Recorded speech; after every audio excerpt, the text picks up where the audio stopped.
Hello নমস্কার everyone, সবাই কেমন আছেন? চলে এসেছি নতুন একটা রেসিপি নিয়ে। এটা কিন্তু সবারই খেতে খুব ভালো লাগে, আর বিশেষ করে শীতকালে কিন্তু ভাজিভুজি সবারই খুব প্রিয়। আজকে তৈরি করব কুমড়ো ফুলের চপ। কুমড়োর ফুল খুব ভালো করে পরিষ্কার করে নিয়ে জল ঝরিয়ে রেখেছি।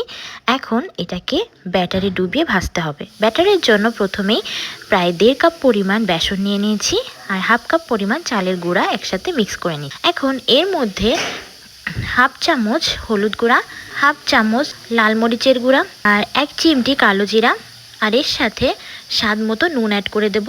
আর সব শেষে একটু 1/2 চামচ গরম মশলা অ্যাড করে দিচ্ছি। এখন সব কিছু খুব ভালো করে মিক্স করে নিচ্ছি। জল অল্প অল্প করে অ্যাড করতে হবে, যেন খুব বেশি ঘন না হয় আবার খুব বেশি পাতলা না হয়ে যায়। এখন এর মধ্যে অল্প বেকিং সোডা অ্যাড করে দিচ্ছি।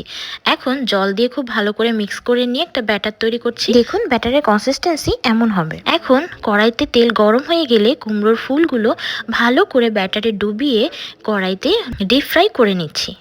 এখন তেল ঝরিয়ে উঠিয়ে রাখলেই কিন্তু রেডি আমাদের গরম গরম কুমড়োর ফুল ফ্রাই। ভিডিওটি ভালো লাগলে অবশ্যই লাইক করে দেবেন, কমেন্ট করে জানাবেন, সাবস্ক্রাইব করে দেবেন আমার চ্যানেলে। দেখা হবে পরের ভিডিওতে। Thank you.